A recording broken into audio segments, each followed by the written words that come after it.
Grace, kumusta na yung lagay ngayon niyang dalawang biktima? Aga, magandang tanghali. Sa ngayon nga ay nasa pagamutan na ang mga biktima ng pamamaril ayon sa COMELEC Abra.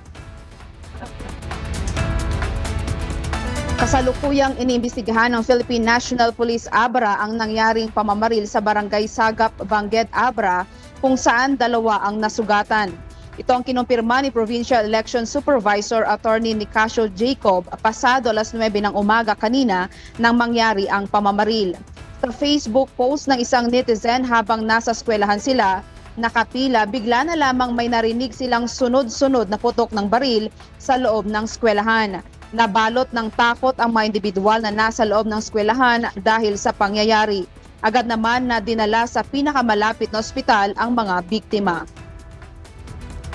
Kanina nga may binaril sa mismong presinto, tinakbo sa ospital, yung ospital naman ayaw tanggapin daw. Ewan ko kung bakit. Yun yung mga issues na nangyari sa ngayon. Samantala, biniripika din ni Attorney Nicasio ang nangyaring pag-asisti ng isang poll watcher sa isang senior citizen sa isang polling precinct kung saan ang poll watcher din ang nagsishade sa balota ng senior citizen.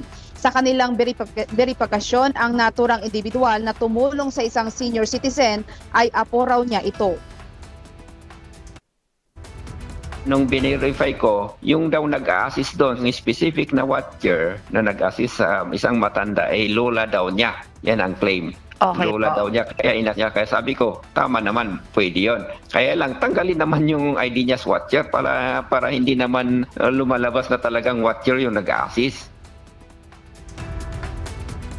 Paalala ng COMELEC, may designated place ang mga poll watchers kung saan sila designated doon lamang sila at hindi pwedeng palisaw-lisaw. Hindi rin sila pwedeng mag-assist maliban kung kamag-anak nila ang botante. May naitala din na mga ACMs na nagkaroon ng aberya at napalitan naman agad kabilang ang bayan ng San Quintin, Bangued at bayan ng Lacob. Kinumpirma rin ni Attorney Nicasio na may 5 na pinalitan sa bayan ng Tineg dahil sa umatras sila bilang electoral board ngayong araw ng halalan. Aga kaninang umaga, pasado alas 8 ng umaga ay nakapagboto na rin si Baguio City Mayor Benjamin Magalong at ngayon nga ay nandito tayo sa Baguio City High School. Kung makikita nyo dito sa aking likuran, kanina ay dagsa yung mga botante na pumunta dito pero ngayon dahil mabilis yung kanilang pagcast ng kanilang votes ngayong araw ay unti-unti na rin na kumukonti yung mga botante na pumupunta dito sa eskwelahan. At yan muna ang balita mula dito sa Baguio City. Balik sa iyo, Aga. Maraming salamat, Grace Doctolero.